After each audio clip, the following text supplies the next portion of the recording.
Salut à toi futur immorentier, aujourd'hui on se retrouve avec Alexis, un de nos participants. Donc aujourd'hui il va t'expliquer un peu son histoire, comment il a commencé, par quoi et toutes ses péripéties.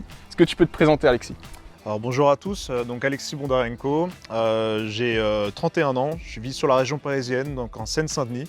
Et voilà, je travaille dans une entreprise en aéronautique et je me suis lancé dans le programme en janvier. Janvier, le programme phare avec les places limitées pour les personnes qui suivaient déjà la page en janvier, début 2021 du coup. En tout cas, voilà, Alexis a eu des résultats très rapides. Déjà, premièrement, qu'est-ce qui t'a poussé à te lancer dans l'immobilier? Alors, deux choses principalement, la période de Covid et le fait d'être papa en fait. Okay. J'ai voulu en fait mettre en sécurité mon enfant très rapidement, et étant donné que je travaille dans l'aéronautique, avec la période de Covid, la baisse de l'activité, j'ai pris peur quelque part, en fait j'ai eu des craintes et je me suis dit il va falloir que je sécurise. Donc on s'est formé et du coup pour éviter de reproduire des erreurs que j'avais commises dans le passé dans l'immobilier justement. Quelle erreur tu avais faite du coup? Les erreurs, ça a été de ne pas faire un montage immobilier intéressant. Pourquoi? Parce que je dégageais, en fait, je faisais de l'effort d'épargne.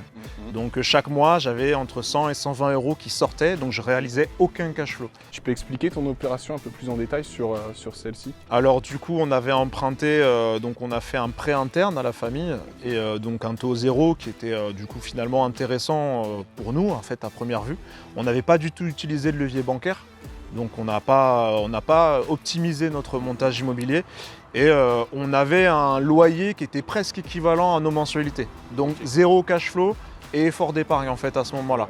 Qui pourtant, le lieu était très intéressant. Et, voilà. Et une fois que tu as fait cet investissement, comment tu te sentais? Est-ce que sans les connaissances, sans l'ouverture d'un nouveau champ de vision, d'une nouvelle vision, est-ce que tu te sentais bien? Est-ce que pour toi c'était un bon investissement déjà? Je pensais que c'était un bon investissement en effet. Et je me suis rendu compte qu'au final, qu'il fallait me former, qu'il fallait qu'on se forme avec ma compagne pour... À quel moment tu justement, pendant cette période l'année dernière en fait, en plein Covid. Ah ouais, c'est ça, exactement. Est-ce qu'il y a eu un petit déclic, une petite... L'arrivée de mon fils. C'est ça. Tout à fait. Et le fait de me dire, ok, comment on va faire pour enchaîner et construire du patrimoine, comment enchaîner les biens, en fait, avec la situation que j'avais, c'était pas possible. Donc il fallait que je revoie les choses. Ok, ça marche. Du coup, comment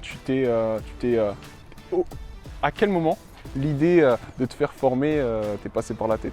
Quand j'ai vu que je perdais finalement de l'argent et qu'il fallait que je reprenne les choses en main. Donc en fait, quand on s'est contacté, quand j'ai rejoint ton programme, votre programme, tu m'avais conseillé de vendre mon appartement, ce que j'ai fait du coup. Ce qui a été fait d'ailleurs. Hier d'ailleurs, on a signé la vente, donc tu m'as dit ça en janvier. Et, en mars, mon locataire partait.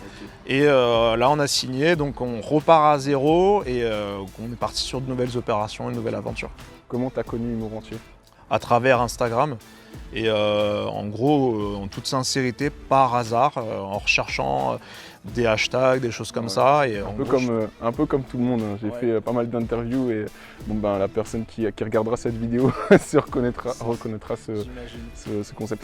Ok, en tout cas Alexis, comme tu le sais, tu as été très rapide après le programme Immorentier. Quelles ont été les choses que tu as mises en place pour trouver ton bien rapidement? Alors on a intégré l'aventure en janvier, le 30 ou 31 janvier, c'était le top départ de l'aventure Immorentier Family. Février, en fait, lorsque j'avais le Covid. J'avais la Covid, j'étais resté à la maison, j'ai passé plus de 70 appels finalement pour joindre des agents. J'ai eu des mal de crâne pendant 2 jours et demi et en fait le 3e jour, finalement, j'ai en gros un off-market qui s'est ouvert à moi. Le lendemain, je devais aller visiter le bien. Et du coup, en fait, sortant de ma période de pandémie, de maladie, c'est ça, j'étais arrivé au bout de ma période. Dans la foulée, j'ai été voir le bien et en gros, très bon contact, bon ressenti, le bien correspondait à notre budget. Donc t'as foncé. On a foncé et en fait... T'es de Paris de base, ton ça. bien est en région, dans les Hauts-de-France. Exactement. Tu as foncé, t'as pris ta voiture, t'es parti. En 2 semaines, tout s'est débloqué. Et donc fin février, on faisait l'offre. Donc je crois que ça se fait à peu près comme ça, ouais, ou mi-février, fin février. Et voilà, maintenant... Est-ce que tu peux nous expliquer un peu cette opération en détail? Alors l'opération, c'est un immeuble de rapport donc situé dans le nord de la France. On a un R+2, donc on a 3 étages, enfin 2 étages plutôt avec le rez-de-chaussée. On a 3 appartements, un d'environ 60-65 mètres carrés et 2 d'environ 30 à 40 mètres carrés.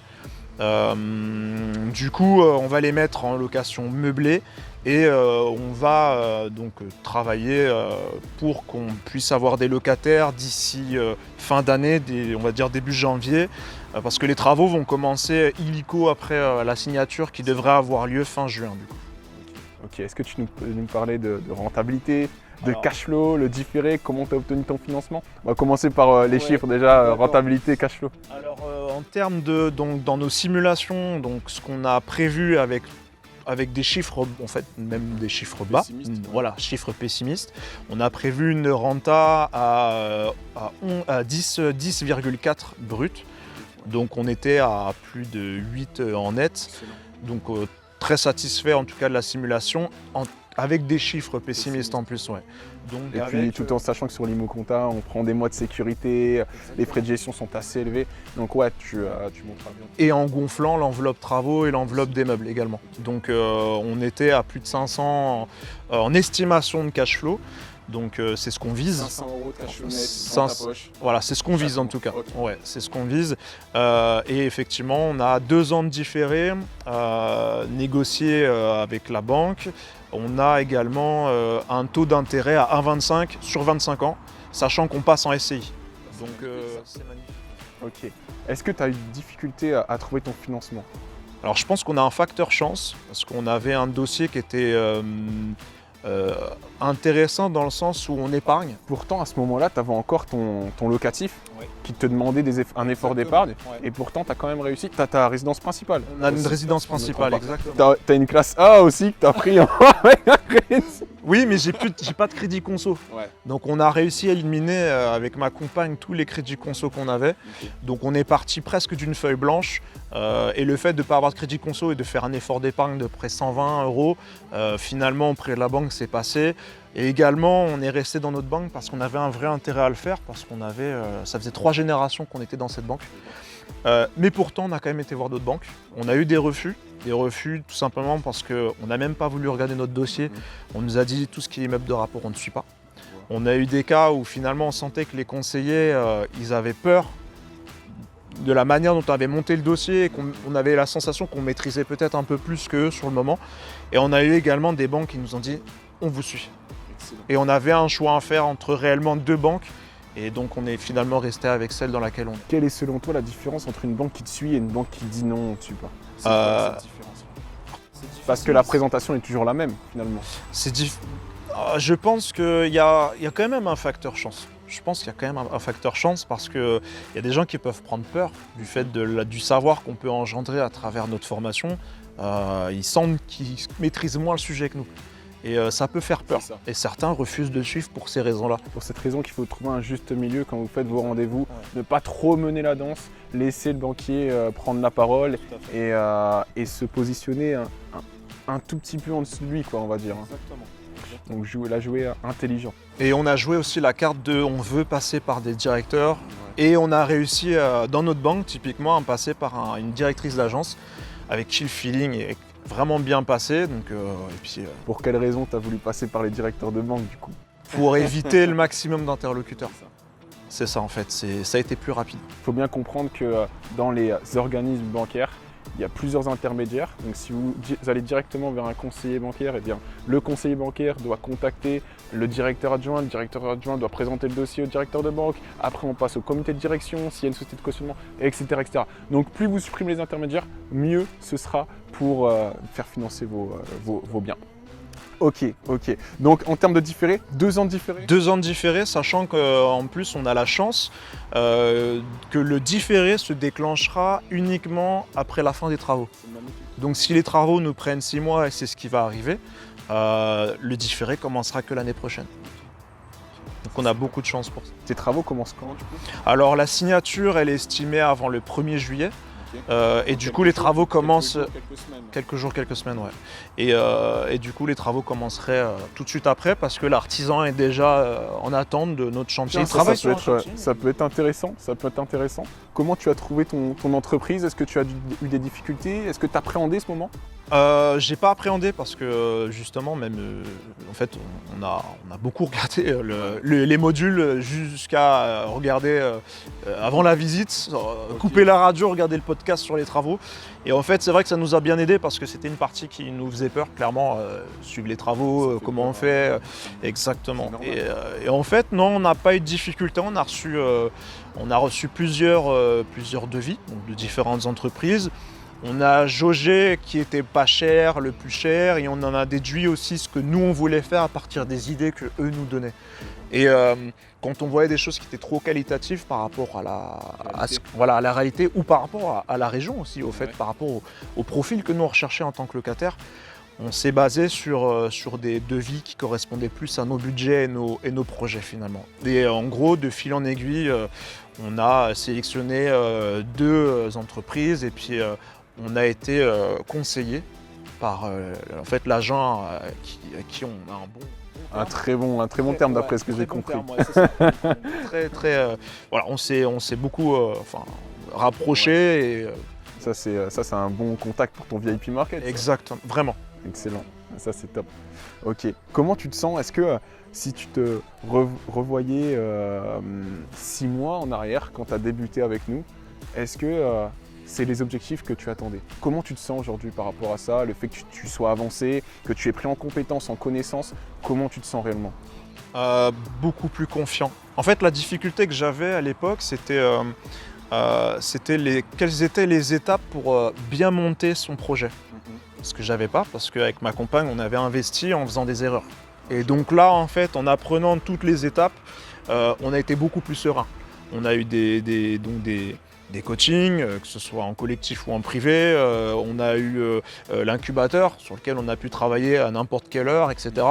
Et ça nous a permis d'enrichir nos compétences, finalement, d'augmenter nos compétences et de nous lancer réellement. Donc oui, on est plus serein par rapport à il y a 6 mois. Par rapport aux objectifs, on avait noté les objectifs, c'était simple, c'était l'acquisition d'un bien. On n'avait pas forcément dit un immeuble ou un appartement. Voilà, on s'est dit, on se lance dans un bien. On a 3 du coup. On a 3 appartes qui vont rentrer bientôt, ouais, donc on est satisfait. L'achat de ce bien, enfin bientôt, signature finale. Tu revends ton appartement qui te demandait des efforts d'épargne. Donc ça, il a été vendu hier. Et là, si je ne me trompe pas, tu pars sur un nouveau projet, mais ça pour ta résidence principale. Exactement. Ouais, donc on a fait l'offre hier d'ailleurs. Et tu as eu un retour de l'agent immobilier il y a 1 heure. C'est génial. Donc, et pareil, en off-market, pareil, on nous a contactés. Voilà. Est-ce que tu aurais un conseil par rapport à ce fameux VIP Market, ce off-market? Est-ce que tu aurais un conseil à leur donner? Parce que c'est le nerf de la guerre. Aujourd'hui, on sait, au niveau de la conjoncture, eh bien, le marché est tendu. Donc il faut faire la différence. Au lieu de regarder sur le bon coin, il faut aller chercher à la source. Et ça, je pense que Alexis va vous donner un merveilleux conseil sur ça. Des conseils, je dirais, alors parce que moi j'ai vécu, ce que nous on a vécu justement, il y a beaucoup de plateformes sur internet, Le Bon Coin, Se Loger, Logikimo, etc. On a passé énormément d'appels pour justement développer le VIP Market. Il faut s'accrocher parce qu'en passant 70-80 appels, on a peut-être eu 3-4 personnes qui nous ont réellement intégrés au VIP Market. Eux nous disent que oui, on vous intègre à notre liste, mais vraiment en ressenti, on a peut-être 3-4 personnes. C'est pour ça qu'il ne faut pas lâcher, parce qu'en fait, en un appel, tout s'est débloqué. En 2 semaines de recherche, j'ai eu un appel et on était lancé dans l'aventure. Donc il ne faut pas lâcher, il y a énormément de moyens et le réseau, c'est le plus important. Et là, on le voit encore parce qu'on le fait pour un projet locatif et également pour notre résidence principale à venir. Et ça parce que ton marché est très très très tendu, toi. C'est une maison qui doit tomber sur le marché toutes les semaines. On a peut-être 50 agents immobiliers pour un bien par semaine. Donc on nous a contacté hier, on nous a dit voilà, on a un bien qui correspondrait à vos souhaits. On a été directement. On était 3 couples, les premiers à proposer l'offre et on nous a contacté. C'est une offre au prix que tu as faite? Offre au prix, on n'avait pas le choix. Ouais, pas le choix. Et ben en tout cas, Alexis, un grand merci pour cette petite interview. Je suis certain que tu vas en inspirer plus d'un. Une petite dernière question, quels sont tes objectifs futurs sur l'année 2021, 2022?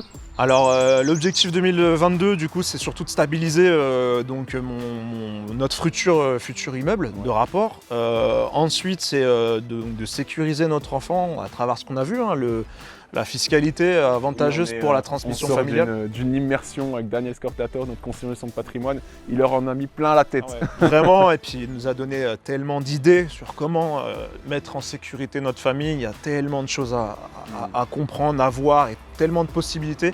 Donc ça va être surtout de sécuriser l'avenir de notre famille, ma compagne et mon fils. Excellent. Bon, en tout cas, je te remercie pour tout. Merci en tout cas. Et puis, passe une excellente fin de journée, futur Immo Rentier. À très vite.